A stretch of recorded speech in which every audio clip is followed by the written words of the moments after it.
इस फिल्म की कहानी जॉल नाम के एक लड़के के ऊपर आधारित है जो अपने पेरेंट्स के घर से जाने के बाद लड़कियों को घर पर बुलाकर उनके साथ दिन रात एंजॉय करता है और ऐसा करते हुए वो अपने घर को कोठा बना देता है। अब आगे जॉल और क्या क्या कारनामे करता है ये हम आज की इस एक्सप्लेनेशन में देखने वाले हैं। आज मैं जिस फिल्म को एक्सप्लेन करने वाला हूँ उसका नाम है रिस्की बिजनेस और ये फिल्म 1983 में रिलीज हुई थी। मूवी की शुरुआत में हम जॉल नाम के एक हाई स्कूल स्टूडेंट को देखते हैं जो अपने स्कूल से घर जा रहा होता है, पर तभी अचानक जॉल के पिछवाड़े में चुल मचती है और वो अपने घर जाने की बजाय अपने पड़ोसी के घर चला जाता है। वहाँ जाकर वो देखता है कि घर का दरवाजा खुला हुआ है तो वो घर के अंदर चला जाता है। अंदर पहुँचते ही उसे ऊपर से पानी गिरने की आवाज आती है तो वो चेक करने के लिए ऊपर जाता है। जॉल वहाँ पर देखता है कि एक लड़की बाथरूम में नहा रही होती है। अब उस लड़की को देखकर जॉल के तन बदन में आग भड़क जाती है और वो भी उसके साथ नहाने के लिए तड़पना शुरू कर देता है। फिर वो लड़की जॉल को देखकर उसे बोलती है कि क्या तुम मेरी पीठ रगड़ सकते हो। अब क्योंकि जॉल एक बहुत आज्ञाकारी लड़का था इसलिए वो पूरी शिद्दत से उसकी पीठ रगड़ने के लिए उसके पास जाता है। जॉल जैसे ही उस लड़की के पास पहुंचता है तो तभी उसकी नींद खुल जाती है और हम देखते हैं कि जॉल सिर्फ सपना देख रहा था। फिर शाम को जॉल अपने दोस्तों से मिलता है और वो उनके सामने लंबी लंबी फेंकना शुरू कर देता है। जॉल बोलता है कि कल रात को मैंने पड़ोस की बेबी सीटर के साथ घपाघप किया।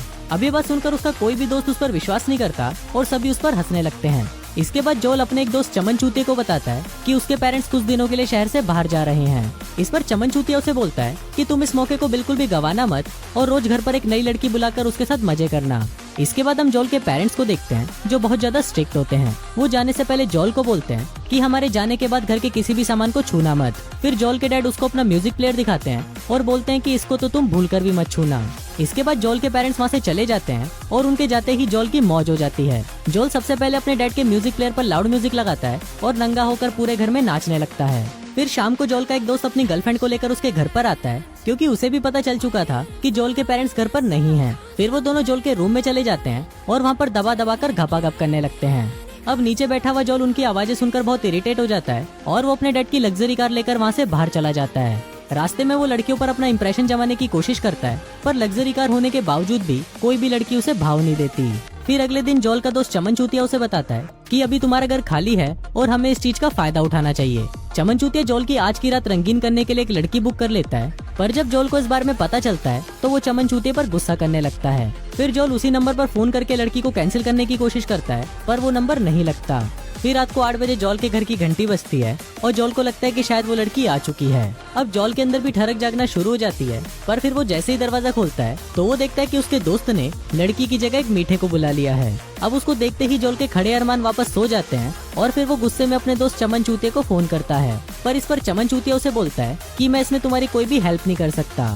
फिर जॉल उस मीठे को वहाँ से जाने के लिए बोलता है, पर वो मीठा जाने से पहले उससे अपना सर्विस चार्ज मांगता है। अब जॉल के पास और कोई ऑप्शन नहीं था, इसलिए जो पैसे जॉल के पेरेंट्स उसको देकर गए थे वो सारे पैसे जॉल को उसे देने पड़ते हैं। अब जाते जाते वो मीठा जॉल को एक लड़की का नंबर देता है और बोलता है कि तुम इसे फोन कर लेना, ये तुम्हारे अरमानों को वापस खड़ा कर देगी। अब जॉल की ठरक तो बुझी नहीं थी, इसलिए वो उस नंबर पर फोन करके एक लड़की को बुला लेता है। फिर थोड़ी देर बाद वहाँ पर लाना नाम की एक पटाखा लड़की आती है और उसको देखते ही जॉल उस पर भूखे नंगे भेड़िए की तरह टूट पड़ता है और वो दोनों पूरी रात दबाकर घपाघप करते हैं। फिर अगले दिन लाना जॉल से अपने सर्विस के $300 मांगती है, पर जॉल की जेब में 1 रुपया भी नहीं होता, इसलिए वो लाना को बोलता है कि उसे पैसे लेने के लिए बैंक जाना पड़ेगा।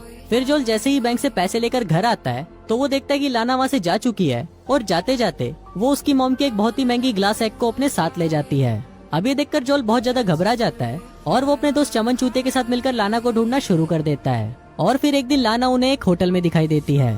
फिर लाना जॉल के पास आती है और उसे बोलती है कि मेरा मैनेजर मेरे पीछे पड़ा हुआ है, इसलिए तुम मुझे जल्दी से यहाँ से कहीं लेकर चलो। पर इस पर जॉल लाना को बोलता है कि पहले तुम मेरी मॉम का एंटीक एग वापस करो, तभी मैं तुम्हारी हेल्प करूंगा। लीना उसे बोलती है कि मैं तुम्हें वो वापस कर दूंगी, पर प्लीज अभी मुझे यहाँ से लेकर चलो। फिर जॉल भी जल्दी से गाड़ी भगाकर वहाँ से निकल जाता है, पर लाना का मैनेजर उसका पीछा करने लगता है। अब मैनेजर से पीछा छुड़ाने के लिए जॉल बहुत तेज गाड़ी चलाता है और फाइनली वो उसे पीछा छुड़वा लेता है। जॉल लाना से पूछता है कि वो मैनेजर तुम्हारे पीछे क्यों पड़ा हुआ था। इस पर लाना उसे बोलती है कि उसने मैनेजर से कुछ पैसे उधार लिए थे और वो उसके लिए काम भी करती थी, पर उसके रूड बिहेवियर के चलते उसने उसका काम करना बंद कर दिया। फिर लाना उससे पूछते कि क्या वो आज रात को उसके घर पर रुक सकती है, तो जॉल इसके लिए उसे हाँ बोल देता है। फिर अगले दिन जॉल को स्कूल जाना था, इसलिए वो लाना को वहाँ से जाने के लिए बोलता है, पर लाना उसे वहाँ से जाने से मना कर देती है और जॉल को बोलती है कि जब तक तुम स्कूल में हो मैं तुम्हारे घर का ध्यान रखूंगी। फिर जॉल स्कूल चला जाता है और जब वो स्कूल से वापस आता है तो वो अपने घर में से अपने एक दोस्त को बाहर निकलते हुए देखता है। जॉल उसे पूछता है कि क्या तुमने लाना के साथ घपाघप तो नहीं किया। इस पर उसका दोस्त उसे बोलता है कि मैंने लाना के साथ तो नहीं, पर उसकी दोस्त के साथ दबा कर किया है। फिर जोल घर के अंदर आकर लाना को बोलता है कि ये कोई भिंडी खाना नहीं है और यहाँ पर ये सब नहीं चलेगा।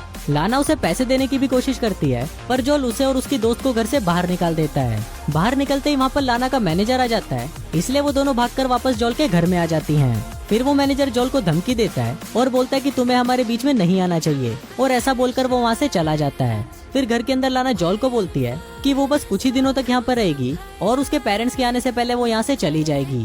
फिर रात को जोल जब अपने रूम में बैठा होता है तो लाना उसके पास आती है और उसे उसके साथ में ड्राइव पर चलने के लिए बोलती है।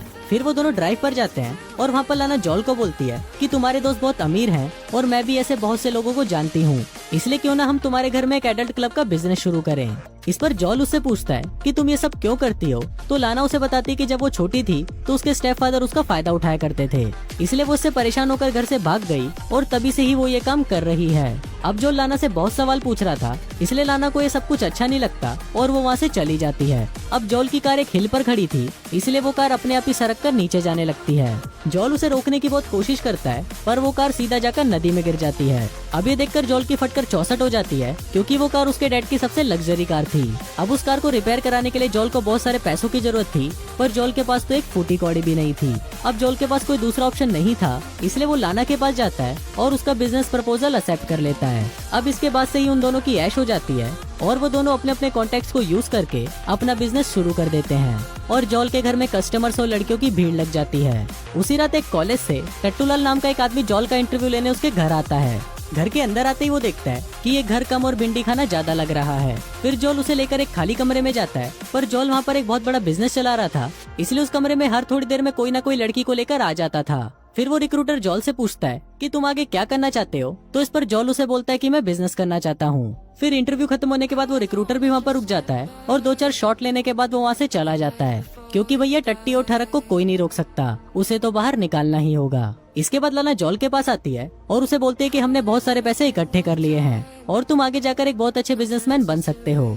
अब जोल और लाना के अंदर भी ठरक जागने लगती है और वो घपाघप करने के लिए एक ट्रेन में चढ़ जाते हैं। वहाँ वो ट्रेन के खाली होने का वेट करते हैं और ट्रेन जैसे ही खाली होती है तभी वो लपक कर एक दूसरे पर टूट पड़ते हैं और वहीं पर ही घपाघप करना शुरू कर देते हैं। अब जोल के पास भी बहुत सारे पैसे आ गए थे, इसलिए वो अपनी डैड की कार को रिपेयर करवा कर वापस घर ले आता है। जोल जैसे ही घर के अंदर आता है तो उसकी फिर से फटकर 64 हो जाती है। वो देखता है कि उसके घर का सारा सामान गायब है। जोल को लगता है कि शायद उसका सामान लाना ने ही चुराया होगा, इसलिए वो लाना को फोन करता है, पर फोन लाना का मैनेजर उठाता है और वो जोल को बोलता है कि मैंने ही तुम्हारा सामान चुराया है। अब आज के दिन ही जोल के पेरेंट्स भी वापस आने वाले थे, इसलिए जोल मैनेजर से रिक्वेस्ट करता है कि वो उसका सामान वापस कर दे।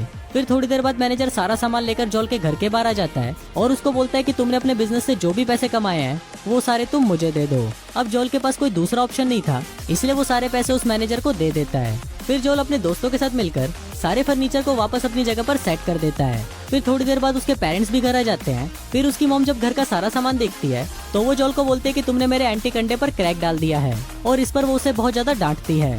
फिर इसके थोड़ी देर बाद जोल के फादर उसके पास आते हैं और उसे बोलते हैं कि जो रिक्रूटर तुम्हारा इंटरव्यू लेने आया था वो तुमसे काफी इम्प्रेस हुआ है।